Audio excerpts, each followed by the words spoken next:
Bonsoir. Ce soir, je vais vous raconter l'histoire d'une nuit où je me suis perdue dans une maison abandonnée.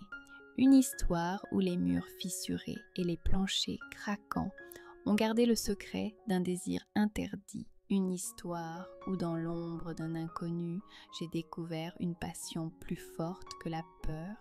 Et croyez-moi, parfois, ce n'est pas le lieu qui effraie, mais la brûlure qu'on ressent quand on croise le regard de quelqu'un qu'on n'attendait pas. La pluie tombait sans relâche, je m'étais réfugiée dans une bâtisse délabrée à la sortie de la ville, les volets pendaient, les murs étaient rongés par le temps, le sol sentait la poussière et le bois humide. Je cherchais seulement un abri, un instant de répit, loin de la tempête.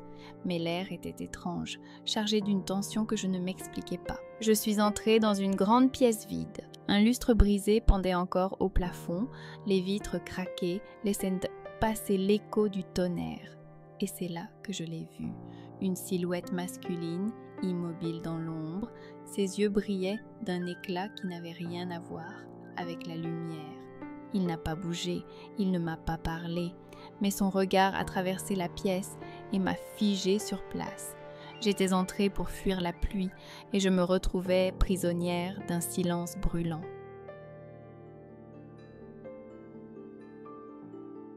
Je me suis avancée lentement, chaque pas faisait craquer le plancher comme un avertissement. Je sentais son regard descendre sur ma peau, s'attarder sur ma poitrine, mes hanches, mes lèvres entr'ouvertes.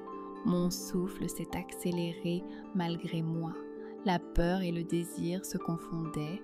Je ne savais plus laquelle des deux me dominait. Il restait immobile, mais son silence avait la puissance d'un ordre. J'ai passé ma main sur le mur humide, cherchant à m'ancrer. Mais ce que je cherchais vraiment, c'était son contact. Chaque seconde sans geste me consumait un peu plus. La maison semblait respirer avec nous, les poutres craquaient, la pluie martelait, mais le vrai bruit était celui de mon cœur qui battait à toute vitesse.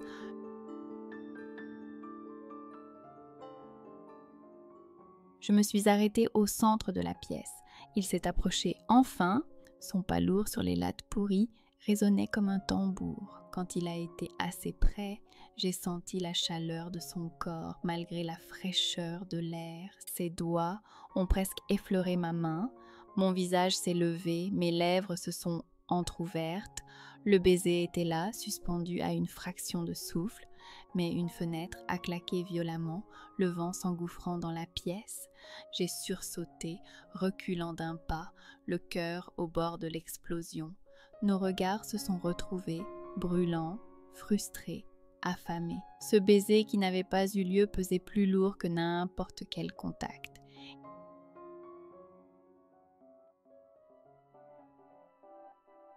Il a continué d'avancer, implacable. Son ombre couvrait la mienne, ses doigts ont effleuré ma hanche, cette fois sans hésitation. Je n'ai pas bougé, je ne pouvais plus. Mon corps était déjà offert avant même qu'il me touche vraiment. Sa main a trouvé le creux de mon dos, ferme, autoritaire, me guidant vers lui. Le bois craquait sous mes pieds, mais j'étais suspendue à son rythme, à son souffle. La maison tremblait autour de nous, mais je n'entendais plus que sa respiration. Chaque mouvement de son torse contre le mien faisait grimper la chaleur en moi. Je n'étais plus une intruse dans un lieu interdit. J'étais une femme prisonnière d'un désir qu'aucun verrou ne pouvait retenir.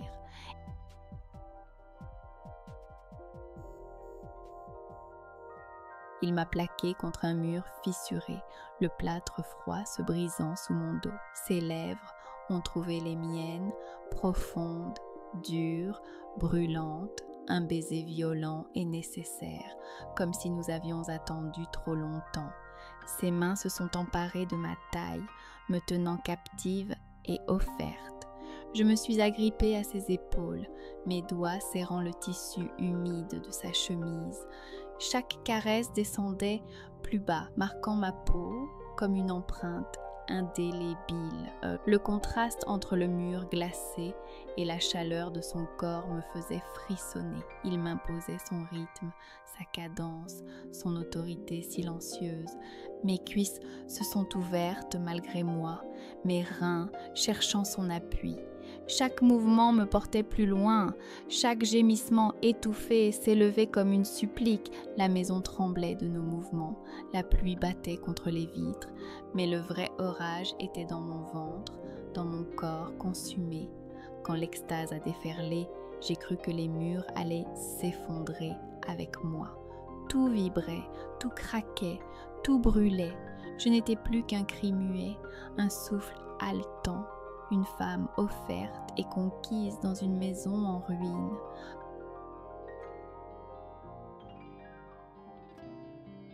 Quand tout s'est apaisé, nous sommes restés immobiles, collés l'un contre l'autre. Le silence est revenu par vagues, seulement interrompu par la pluie et le vent. Son regard était toujours fixé dans le mien, profond, intense, plus puissant que n'importe quelle promesse. Il a relâché lentement sa main, mais la chaleur restait imprimée dans ma peau. Je me suis reculée d'un pas, le souffle encore court, les lèvres gonflées de son baiser. Je savais que je ne pourrais jamais raconter cette nuit, qu'elle resterait un secret gravé dans les murs fissurés de cette maison abandonnée. Quand je suis sortie sous la pluie, j'ai senti l'air froid me frapper. Mais en moi, il n'y avait plus de froid. Seulement un feu que rien ne pouvait éteindre. Et croyez-moi, parfois, ce n'est pas un toit qui nous abrite, mais une étreinte qui nous consume.